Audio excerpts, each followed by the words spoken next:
Hello दोस्तों, स्वागत है आप सबका हमारे चैनल मैगज़ोन पर। और आज हम लोग डिस्कस करने वाले हैं अपने स्ट्रेंथ ऑफ मटेरियल्स के पूरे सिलेबस का, जो कि हमारे आरआरबी जेईई 2019 के लिए दिया गया है। तो दोस्तों, यहाँ पर आपको हम लोग गारंटी देते हैं कि आरआरबी जेईई की पूरी 100% फ्री तैयारी हम आपको कराने वाले हैं मैगज़ोन के साथ, और बहुत आपको क्वालिटी मटेरियल मिलेगा।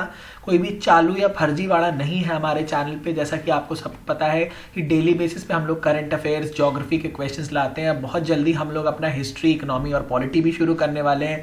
उसी के साथ हम लोग मैथमेटिक्स और रीजनिंग भी शुरू करेंगे, और हम अपना फिजिक्स को ऑलमोस्ट फिनिश कर देंगे। और 25 जनवरी से हमारी केमिस्ट्री स्टार्ट होने वाली है, जो कि CBT 1 और CMA दोनों सिलेबस के लिए होगी।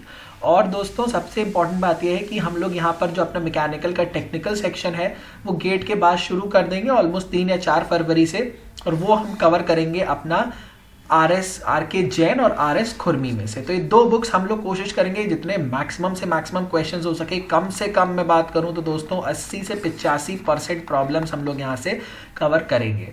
और जैसा कि आपको पता है कि मैं अनअकैडमी के प्लेटफॉर्म पर भी एक वेरीफाइड एजुकेटर हूँ, एक स्टार एजुकेटर हूँ, तो आप मुझे वहाँ पर भी फॉलो कर लीजिए दोस्तों। और वहाँ पर मैंने स्ट्रेंथ ऑफ मटेरियल्स के 2 कोर्सेज से ऑलरेडी शुरुआत कर दी है। तो एक कोर्स मैंने अपलोड किया है basics of stress and strain, उसको एक बार हिंदी में बनाया है, एक बार इंग्लिश में बनाया है। फिर मैंने एक कोर्स बनाया है टॉर्शन पर, और उसको भी एक बार हिंदी और इंग्लिश दोनों में अपलोड किया है। तो नॉर्मली हमारे जो साउथ के व्यूअर्स हैं who have problem in understanding Hindi, तो वो लोग इंग्लिश वाला कोर्स देख सकते हैं। बाकी जिसको जैसा मन करे वो हिंदी और इंग्लिश दोनों में देख सकता है। तो वहाँ पर भी आप लोग मुझे फॉलो करते रहिए, और यहाँ पर भी मेरे चैनल को सब्सक्राइब जरूर कर लीजिए, बेल आइकन को प्रेस कर लीजिए, और हमारे टेलीग्राम ग्रुप को ज्वाइन कर लीजिए, क्योंकि उस ग्रुप में जितना भी इंपॉर्टेंट मटेरियल है, स्टडी मटेरियल है या कुछ भी अपडेट्स हैं, तो हम लोग वहाँ पर भी ज़रूर अपडेट कर देते हैं। अपने फेसबुक पेज पर कर देते हैं, और हमारे कम्युनिटी सेक्शन जो कि यूट्यूब में है उसको भी कर देते हैं। तो आइए दोस्तों, देखते हैं कि क्या परेशानी होने वाली है हमें सिलेबस में, क्या डिफ़िकल्टीज़ हैं, क्या चीज़ें एलिमिनेट की गई हैं सिलेबस में से, कहाँ से ज़्यादा क्वेश्चंस पूछने की प्रोबेबिलिटी है, कहाँ से हमें ध्यान अपना ज़्यादा देना पड़ेगा, किस एरिया पे हमें फोकस ज़्यादा करना पड़ेगा। ये सब चीज़ें आज हम लोग इस वीडियो में डिस्कस करेंगे। तो इस वीडियो को आप लोग दोस्तों मैक्सिमम शेयर जरूर करिए अपने दोस्तों के साथ। मेरी आपसे बहुत रिक्वेस्ट है कि इस चैनल को जितना आप शेयर कर सकते हैं उतना शेयर करिए। प्लीज़ सब्सक्राइब भी कर लीजिए, और अपने दोस्तों से भी कहिए कि सब्सक्राइब करें, क्योंकि आप यूट्यूब पे देख रहे हैं बहुत सारा मटेरियल पड़ा हुआ है, लेकिन बहुत अगर बात करें क्वालिटी मटेरियल की, तो बहुत ही कुछ ऐसे प्लेटफॉर्म्स हैं जो क्वालिटी मटेरियल देते हैं और पूरा मटेरियल देते हैं। तो अगर आप हमारे मैगज़ोन की प्लेलिस्ट में जाएँ तो आपको पूरा थर्मोडायनेमिक्स, फ्लूइड मैकेनिक्स, सारी चीज़ें ऑलरेडी मिलेंगी। वहाँ पूरा हम लोगों ने गेट के लिए पढ़ाया हुआ है, 100% सिलेबस को कंप्लीट किया हुआ है। वही चीज़ें हम लोग अब देखें, अगर आरआरबी जेईई के लिए तो हम लोग इस बार बोर्ड पर पढ़ाने वाले हैं, मतलब लाइव क्लासेस चलेंगी हम लोगों की, और बहुत इफेक्टिवली आप लोगों को समझ में आएगा। जितना इंपॉर्टेंट नोट्स हैं, कुछ भी चीज़ें हैं, वो हम अपने टेलीग्राम के ग्रुप में डाल देते हैं। ऑलराइट, तो आइए देखते हैं हमारे सोम के सिलेबस से। तो दोस्तों देखिए, सिर्फ इतना ही हमारे सोम के सिलेबस में हमें यहाँ पर दिया हुआ है। तो अगर ध्यान से देखें तो है हमारा सबसे पहला टॉपिक है स्ट्रेस हो गया, स्ट्रेन हो गया। तो स्ट्रेस और स्ट्रेन में पहली बात तो हमें पढ़ना है, इसकी डेफिनेशन पढ़ेंगे, फिर इसका क्लासिफिकेशन पढ़ेंगे। ठीक है, हमारी होती है नॉर्मल स्ट्रेस होती है, शेयर स्ट्रेस होती है, वॉल्यूमेट्रिक स्ट्रेस होती है। सेम हमारा क्या होता है, नॉर्मल स्ट्रेन होता है, वॉल्यूमेट्रिक स्ट्रेन होता है, शेयर स्ट्रेन होता है। ये सब चीज़ें हमें पढ़नी है। फिर हमें पढ़ना है स्ट्रेस स्ट्रेन डायग्राम। अब यहाँ पर स्ट्रेस स्ट्रेन डायग्राम हमें एक तो माइल्ड स्टील स्पेसिमेन का पढ़ना है अपना। ठीक है, माइल्ड स्टील स्पेसिमेन जो कि हमारा डक्टाइल मटेरियल है, और इससे रिलेटेड पूरा एक्सपेरिमेंट हमें पढ़ना पड़ेगा कि कैसे हमने लेथ मशीन पे अपना स्पेसिमेन सबसे पहले तैयार किया था, उसके बाद हम उसे ले गए थे अपने लैब में, फिर यूनिवर्सल टेस्टिंग मशीन में हमने उसे क्लैम्प किया था, फिर किस तरीके से ग्रेजुअल हमने उसमें धीरे धीरे लोड लगाया था और उसमें धीरे धीरे एक्सटेंशन हुआ था, और पूरे ग्राफ के सारे रीजन्स क्या क्या होते हैं। सबसे पहले हमें मिलता है प्रोपोर्शनैलिटी लिमिट मिलती है दोस्तों, सबसे पहले प्रोपोर्शनैलिटी लिमिट मिलेगी, उसके बाद हमें मिलता है अपना क्या कहते हैं इलास्टिक लिमिट मिलती है, फिर अपर ईल्ड पॉइंट आता है, फिर लोअर ईल्ड पॉइंट आता है, फिर उसके बाद हमारा ईल्डिंग रीजन होता है, फिर उसके बाद स्ट्रेन हार्डनिंग रीजन होता है, उसके बाद हमारा अल्टीमेट स्ट्रेस पॉइंट आ जाता है, और अल्टीमेट स्ट्रेस पॉइंट के बाद दोस्तों हम लोग को क्या अचीव होता है, नेकिंग रीजन होता है। नेकिंग रीजन के बाद फाइनली हमारा मटेरियल ब्रेक कर जाता है। तो ये सारी चीज़ें हैं हमारे इसमें जो हम लोगों को यहाँ पर पढ़नी है। तो जैसा कि आप लोग देखते हैं कि स्ट्रेंथ ऑफ मटेरियल्स वैसे है बहुत मतलब अच्छा सब्जेक्ट है, काफ़ी स्कोरिंग सब्जेक्ट भी है। और बहुत अच्छे अच्छे क्वेश्चन इस जोन में से फॉर्म किए जा सकते हैं। तो यहाँ पर हम लोग कोशिश करेंगे कि सारी जितनी भी चीज़ें मैक्सिमम हो सकती हैं पूरी की पूरी हम लोग कवर करें। और ये डायग्राम बहुत इंपॉर्टेंट है, पूरा डायग्राम मैं आप लोगों को बहुत कायदे से यहाँ पर समझाऊंगा, पूरा बोर्ड पे ड्रॉ करके, और हर एक रीजन को बहुत अच्छे से एक्सप्लेन करेंगे। फिर स्ट्रेस स्ट्रेन डायग्राम क्योंकि लिखा हुआ है यहाँ पर, हम लोग डक्टाइल मटेरियल्स के लिए तो देखेंगे, लेकिन ब्रिटल मटेरियल्स के भी हम लोग कुछ डायग्राम्स देखेंगे, लाइक कास्ट आयरन का हो गया। और कास्ट आयरन का जैसे अगर मैं बात करूं कि परसेंटेज रिडक्शन इन एरिया क्या हो जाएगा अगर हम उस पर स्ट्रेस स्ट्रेन कर्व उसका बनाएं, तो वहाँ पर डेफिनेट सी बात है 0% हो जाएगा, क्योंकि ये हमारा एक ब्रिटल मटेरियल है। और परसेंटेज रिडक्शन इन एरिया की बात करें या परसेंटेज इलोंगेशन लेंथ की बात करें तो हमारे सिर्फ और सिर्फ डक्टाइल मटेरियल के लिए बात किया जाएगा, ब्रिटल के लिए नहीं बात किया जाएगा। और कैसे डिफरेंशिएट कर सकते हैं हम दोनों ग्राफ्स को देखकर कि कौन सा हमारा डक्टाइल के लिए बनाया है, कौन सा हमारा ब्रिटल के लिए बनाया है। क्योंकि दोस्तों अगर हमारा डक्टाइल मटेरियल है तो डेफिनेट सी बात है वहां पर यील्डिंग पॉइंट आएगा, यील्डिंग रीजन आने वाला है। लेकिन अगर हम ब्रिटल मटेरियल की अपनी बात करें तो वहां पर यील्डिंग नहीं होती, डायरेक्टली हमारा मटेरियल क्या कर जाएगा, फेल कर जाएगा, और एक उसमें सडन फेलियर या फ्रैक्चर आ जाएगा। तो यहाँ पर यील्डिंग पॉइंट जो होगा हमारा एब्सेंट हो जाएगा। तो ये एक बहुत बड़ा बेसिक सा डिफरेंस है जो हमारे डक्टाइल और ब्रिटल मटेरियल्स के बीच में होगा। फिर फैक्टर ऑफ सेफ्टी पढ़नी है। फैक्टर ऑफ सेफ्टी होता है failure load upon allowable load, simple formula ये हो गया। फिर थ्योरीज ऑफ फेलियर से भी हम लोग कैसे अपना फैक्टर ऑफ सेफ्टी निकालते हैं, ये चीजें हमें पढ़नी है। यहाँ पर थर्मल स्ट्रेसेस की बात करें तो एप्सिलॉन थर्मल देखेंगे, सिग्मा थर्मल देखेंगे कि किस तरीके से मटेरियल में अगर आप उसका टेम्परेचर बढ़ाते हैं या टेम्परेचर उसका घटाते हैं तो उसमें स्ट्रेसेस कब जनरेट होंगी।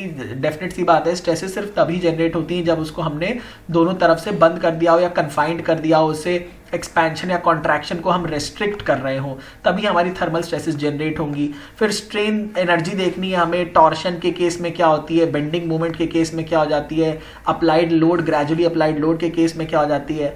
फिर यहाँ से हमें देखना है प्रूफ रेजिलियंस देखना है, रेजिलियंस क्या होता है, मॉडुलस ऑफ रेजिलियंस यहाँ पर हमें देखना है, ठीक है, मॉडुलस ऑफ रेजिलियंस हो गया। फिर ये सब चीज़ें बहुत इंपॉर्टेंट हैं। कुछ हम लोग स्टील की प्रॉपर्टीज भी देखेंगे, यंग्स मॉडुलस ऑफ इलास्टिसिटी को देखेंगे, यहाँ पर क्या होता है और कैसे निकालेंगे हम उसे अपने स्ट्रेस स्ट्रेन ग्राफ में से, ठीक है। ये सारी चीज़ें मैं आप लोगों को बहुत डेप्थ में पढ़ाने वाला हूँ। फिर आता है हमारा शियर फोर्स और बेंडिंग मोमेंट डायग्राम। ये तो बहुत ज़्यादा इंपॉर्टेंट है ही दोस्तों, जैसा कि आपको पता है। इसमें कन्वेंशंस हम लोग क्या क्या यूज़ करते हैं, ठीक है, कन्वेंशंस देखेंगे यहाँ पर, कैसे हम लोग शियर फोर्स डायग्राम बनाएंगे, कैसे हम लोग बेंडिंग मोमेंट डायग्राम बनाएंगे बिना इक्वेशन लिखे, वो मैं आप लोगों को सिखाने वाला हूँ दोस्तों। यहाँ पर बिना इक्वेशन लिखे हम लोग अपना शियर फोर्स और बेंडिंग मोमेंट डायग्राम बहुत ईजिली बना सकते हैं। उसके बाद डिफरेंट टाइप्स ऑफ बीम हमें पढ़नी है। कैंटिलीवर बीम हो गया, सिंपली सपोर्टेड बीम हो गया। देखिए दोस्तों यहाँ पर जो टॉपिक आपको मिसिंग दिख रहा होगा, आपको डिफ्लेक्शन ऑफ बीम्स मिसिंग दिख रहा होगा, ठीक है। डिफ्लेक्शन ऑफ बीम्स का टॉपिक यहाँ पर नहीं दिया है, अगर आप ध्यान से देखें तो डिफ्लेक्शन ऑफ बीम्स में हालांकि हम लोग कुछ स्टैंडर्ड केसेस कवर करेंगे जरूर, क्योंकि यहाँ पर दिया नहीं गया, लेकिन हो सकता है बाय मिस्टेक छूट गया उनसे, लेकिन वैसे ऐसी इतनी बड़ी गलती होने से रही आरआरबी जेईई से, तो लेकिन फिर भी हम लोग ये अपना टॉपिक पढ़ेंगे जरूर। सिर्फ बेसिक्स ही पढ़ेंगे इसके, ताकि अगर कोई भी क्वेश्चन आता है तो कम से कम हम लोग उसे आसानी से कर ले जाए। फिर कंटिन्यूअस बीम्स के बारे में पढ़ेंगे, फिक्स्ड बीम्स के बारे में पढ़ेंगे। सारी बीम्स का हम लोग को एनालिसिस करना है कि किस तरीके से यहाँ पर हम शियर फोर्स और बेंडिंग मोमेंट डायग्राम को बना सकते हैं। फिर हम लोग ये भी चीज़ देखेंगे कि किस तरीके से हमारा शियर फोर्स वैरी करेगा, बेंडिंग मोमेंट वैरी करेगा। ये सारे पॉइंट्स भी हम लोग यहाँ पर अपने देखने वाले हैं। और हमारा जो शियर फोर्स डायग्राम है, बेंडिंग मोमेंट डायग्राम है, उससे हमें क्या क्या इन्फॉर्मेशन ऑब्टेन होगी, उससे हम क्या क्या चीज़ें बता सकते हैं देखकर, ये सारी चीज़ें हो गई। और जितनी भी टाइप्स की बीम्स हैं उनका तो सिंपल एक एनालिसिस हम लोग को करना ही करना है दोस्तों यहाँ पर। तो अगला टॉपिक देखते हैं टॉर्शन, ठीक है। टॉर्शन भी बहुत इंपॉर्टेंट टॉपिक है और ये मैंने ऑलरेडी अनअकैडमी पे स्टार्ट कर दिया है, उसको फिनिश भी कर दिया है। हिंदी और इंग्लिश दोनों में मैंने पढ़ा है, तो एक बार आप वहाँ जाके ज़रूर से देख लीजिएगा। हालांकि जब हम लोग अपने यहाँ चैनल पे इसे कवर करेंगे तो हम लोग इसे और डेप्थ में कवर करने वाले। तो टॉर्शन शाफ्ट्स की बात करें तो यहाँ पर हमें सिर्फ सर्कुलर शाफ्ट्स के बारे में पढ़ना है। रेक्टेंगुलर शाफ्ट्स या किसी भी और क्रॉस सेक्शनल की शाफ्ट्स के बारे में हमें कोई भी जानकारी नहीं लेनी है, क्योंकि दोस्तों ये बहुत हाई लेवल की बात है। एमटेक वेमटेक में पढ़ाया जाता है, एमटेक पीएचडी लेवल पर torsion of non circular shafts का टॉपिक। लेकिन यहाँ हमें सिर्फ टॉर्शन देखना है। तो टॉर्शन में हम लोग क्या क्या चीज़ें देखेंगे, टॉर्शन में हम देखेंगे कि ये क्रॉस सेक्शन के पैरेलल एक्ट करता है, ठीक है। फिर इसके बाद हम लोग ये चीज़ देखेंगे कि ये एक कपल हो जाता है, मतलब two equal and opposite forces अगर इसेंट्रिक हो गए, इसेंट्रिक फोर्सेज अगर मैं अपने किसी क्रॉस सेक्शन पे लगाऊं तो उसकी ट्विस्टिंग शुरू हो जाती है। और फिर हमारी देखना है हॉलो शाफ्ट और सॉलिड शाफ्ट का कंपैरिजन, हम देखेंगे कि किस में मेरा ज़्यादा आएगा, पावर ट्रांसमिशन कैपेसिटी मेरी किस में ज़्यादा है, हॉलो शाफ्ट में या सॉलिड शाफ्ट में। फिर कौन सा मेरा बेटर होगा under given condition, solid shaft better होगा या हॉलो शाफ्ट मेरा बेटर होने वाला है। इसके बाद दोस्तों हमें ये भी देखना है कि हमारी शाफ्ट्स अगर सीरीज में लगाई गई हैं तो उसमें टॉर्शन लगाया तो क्या क्या चीज़ें हमें देखनी पड़ेंगी। फिर पैरेलल में अगर हमारी शाफ्ट्स लगाई हुई हैं तो उसमें कैसे टॉर्शन वैरी करेगा, या टॉर्शन का क्या क्या रिलेशन होने वाला है। फिर दोस्तों यहाँ पर हमें टॉर्शन इक्वेशन भी पढ़नी है, और टॉर्शन इक्वेशन पता है आप लोगों को क्या होती है, बहुत इंपॉर्टेंट इक्वेशन है ये। तो होती है हमारी T/J is equal to tau by R is equal to G theta by L. ये हो गई मेरी टॉर्शन इक्वेशन। इसके अजम्पशंस क्या क्या होते हैं। अजम्पशन सबसे पहला क्या अजम्पशन है कि जो प्लेन सेक्शन है टॉर्शन के पहले भी प्लेन रहेगा और टॉर्शन के बाद भी प्लेन रहेगा। तो ये सब अजम्पशंस हम लोगों को यहाँ पर देखने पड़ेंगे। और इसके अलावा हम लोग देखेंगे अपना टाउ मैक्स, मतलब मैक्सिमम टॉर्शनल शियर स्ट्रेस जो होता है T/ZP। फिर यहाँ हम देखेंगे लॉन्गिट्यूडनल एक्सिस क्या होती है, पोलर एक्सिस क्या होती है, ये सारी चीज़ें हम लोग को यहाँ पर पढ़नी है। फिर टाउ मैक्स मतलब मैक्सिमम शियर स्ट्रेस का क्या फॉर्मूला होगा, इसका डिस्ट्रीब्यूशन कैसे होगा हमारी सॉलिड शाफ्ट के केस में, हमारी हॉलो शाफ्ट के केस में, क्योंकि दोनों टाइप की शाफ्ट्स में किस तरीके से हमें डिस्ट्रीब्यूशन देखना है, कैसे उसका डायग्राम बनाएंगे और किस तरीके से हम किसी भी पॉइंट पर शियर स्ट्रेस का इवैल्यूएशन कर सकते हैं। तो आपको पता है यहाँ पर जो हमारा शियर स्ट्रेस का डिस्ट्रीब्यूशन होता है वो हमारा कैसा होता है, लीनियर होता है। तो tau is equal to tau max R upon R naught, इस तरीके से वेरी करता है। वेर आर क्या है, आर वो डिस्टेंस है जहां पर हमें शियर स्ट्रेस निकालना है, आर नॉट क्या है, आउटर रेडियस।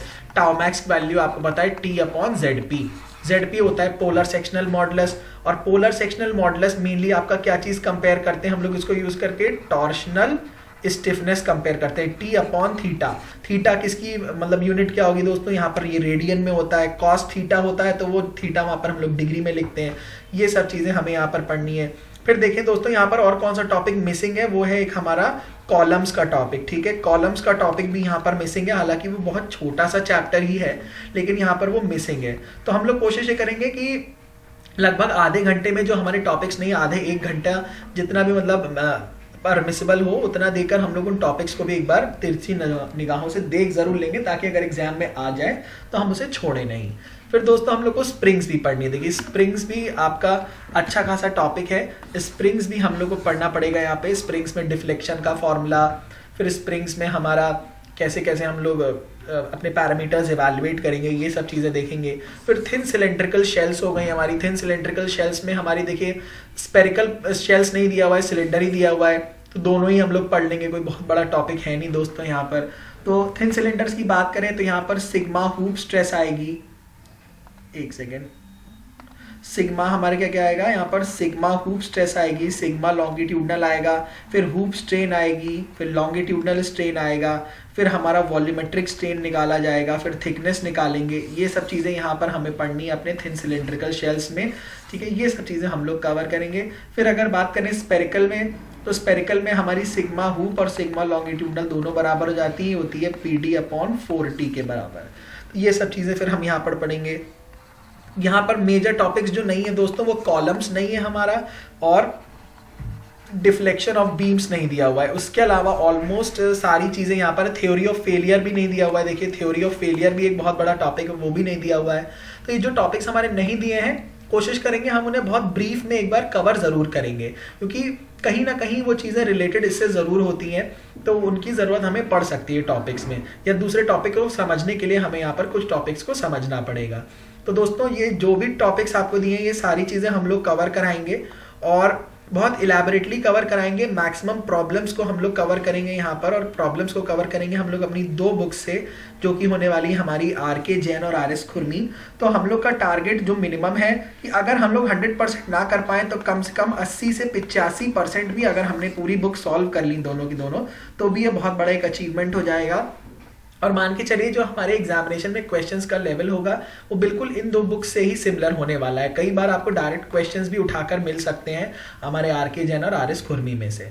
मैं आप लोगों से रिक्वेस्ट करूंगा कि आप लोग जो लेटेस्ट बुक्स हैं या एक बुक खरीद लीजिए और एक बुक कहीं से अगर आपको गूगल से पीडीएफ मिल जाए उसका, हालांकि मैं ये चीज़ बिल्कुल रेकमेंड नहीं करता पीडीएफ से पढ़ना, ठीक है। तो कोशिश करिए अगर आपको सेकंड हैंड मिल जाए तो आप सेकंड हैंड बुक ले लीजिए, नहीं तो आपको जैसा कन्वीनियंट लगे depending upon your financial constraint अगर कोई है तो भी कोई दिक्कत नहीं है, आप जैसा भी हो, लेकिन आपके पास दोनों बुक्स ही होनी चाहिए।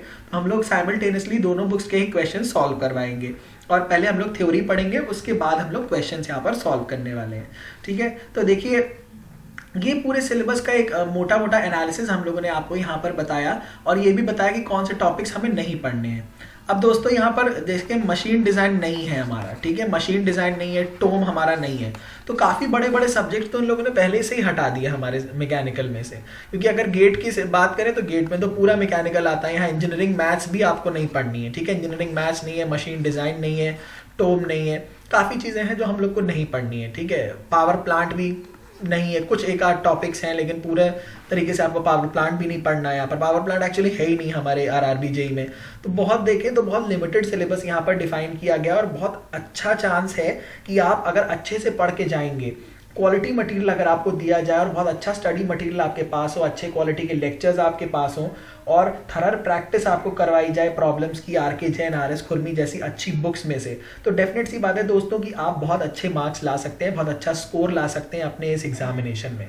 तो हम लोगों की यही कोशिश रहेगी दोस्तों की मैक्सिमम से मैक्सिमम चीज़ें आप लोगों के लिए कवर की जाएँ और जितनी हद तक हो सकता है हम लोग मतलब कोशिश करते हैं 95% तक चीज़ें बिल्कुल फ्री रखें। अब क्योंकि हमारे भी कुछ अपने कंस्ट्रेंट्स हैं, कुछ खर्चे होते हैं, एक छोटी सी हमारी टीम है, एक्चुअली 2 लोग की ही टीम है, मैं ऑलमोस्ट पूरी चीज़ें हैंडल करता हूँ, मेरे एक और फ्रेंड है वो पीडीएफ्स मुझे प्रोवाइड करते हैं या क्वेश्चन शीट्स बना कर देते हैं, तो we also have to manage, कुछ खर्चे हम लोग को भी मैनेज करने पड़ते हैं, तो वो बात की बात है। लेकिन हम लोग 95% तक चीज़ें फ्री रखेंगे, वीडियो लेक्चर्स पूरे फ्री होने वाले हैं, बस कुछ स्टडी मटेरियल होगा जो लास्ट टाइम पे हम लोग देंगे, वो थोड़ा बहुत लाइक 20 रुपये 15 रुपये इस टाइप से पीडीएफ रहेगा, उससे ज़्यादा का कॉस्ट हम लोग कभी नहीं रखेंगे। तो ये जितना भी बातें हैं, ये जितनी भी चीज़ें हैं, हम लोग सब चीज़ों का ध्यान रखेंगे अपने वीडियो लेक्चर्स के दौरान और मैक्सिमम कंटेंट को हमें कवर करना है और मिनिमम हमें टाइम देना है इररेलेवेंट टॉपिक्स या इररेलेवेंट क्वेश्चंस पे। तो हम लोग उन क्वेश्चंस को भी ज़्यादा फोकस करेंगे जिनकी आने की भी प्रोबेबिलिटी बहुत ज़्यादा होने वाली है। तो जैसा कि मैंने आपको बताया हम लोग अपना जो टेक्निकल का सेक्शन है वो कवर करेंगे पूरा आर एस खुरमी में से और आर के जैन में से। तो देखिए 2 बुक्स हैं यहाँ पर, ये आर के जैन है हमारी और आर एस खुरमी है। इसमें देखिए 5000 प्लस ऑब्जेक्टिव प्रॉब्लम्स हैं, तो 5000 में से कम मैं मान के चल रहा हूँ हम 4000 तो यहाँ से लगा ही लेंगे और यहाँ भी इसको 80% कम से कम कवर करेंगे। तो दोनों बुक्स का कम से कम बात करूं तो 80% हमें यहाँ पर कवर करना है। और CBT 2 के लिए अगर सही से बात करें तो हमारे पास काफ़ी टाइम है, लगभग 9 मंथ्स हैं, 8 to 9 मंथ्स, और सिलेबस इतना ज़्यादा है नहीं। तो अगर हम लोग धीरे धीरे भी पढ़ते हैं, बहुत आराम से पढ़ते हैं और अच्छे से नोट्स बनाकर अपना सारी चीज़ें मैनेज करते हैं तो डेफिनेटली हमारा बहुत अच्छा स्कोर आएगा RRB JEE 2019 में। तो मैं आप लोगों से आशा करता हूँ कि आप मेरे चैनल को ज़रूर सब्सक्राइब करेंगे, बेल आइकन को प्रेस करेंगे, मुझे अनअकैडमी पर भी आप फॉलो करेंगे और अपने दोस्तों से जितना मैक्सिमम हो सकता है आप इसको शेयर ज़रूर करिएगा, क्योंकि यहाँ पर जितना मटेरियल हम आपको देंगे, जो क्वालिटी आपको देने वाले हैं, जितना हम लोग सिलेबस पूरा कवर कराएंगे, वो शायद ही किसी चैनल पे आपको उतनी क्वालिटी अच्छी मिलने वाली है। अगर आपको कुछ प्रूफ इस बात का चाहिए तो आप हमारे चैनल के जो पहले वीडियोस पड़े हैं प्लेलिस्ट में सब चेक कर सकते हैं जाके। तो वहाँ पर अगर आप देखें पूरे यूट्यूब में कोई भी ऐसा चैनल नहीं है जिसने पूरा मटेरियल दिया है एब्सोल्युटली फ्री ऑफ कॉस्ट, चाहे वो वीडियो लेक्चर्स हों चाहे वो प्रॉब्लम सॉल्विंग लेक्चर्स हो, लेकिन वो हमारे चैनल ने मतलब दिया है और बहुत अच्छा रिस्पांस भी हम लोग को मिला है, जिसकी वजह से हम लोग और नई नई चीज़ें आप लोगों के लिए अपने चैनल पर लाते रहते हैं। तो इसी के साथ ये हमारा वीडियो फिनिश होता है और इसी तरीके से अलग अलग सब्जेक्ट्स का हम लोग एनालिसिस करते रहेंगे बीच बीच में, और टेक्निकल हम लोग गेट के जस्ट बाद ही शुरू करेंगे दोस्तों। तो उसके पहले हम लोग कोशिश करेंगे कि अपने सारे जितने भी टेक्निकल सब्जेक्ट्स हैं उनके सिलेबस का एक बार थरर एनालिसिस इसी तरीके से हम लोग कर लें। तो थैंक यू सो मच।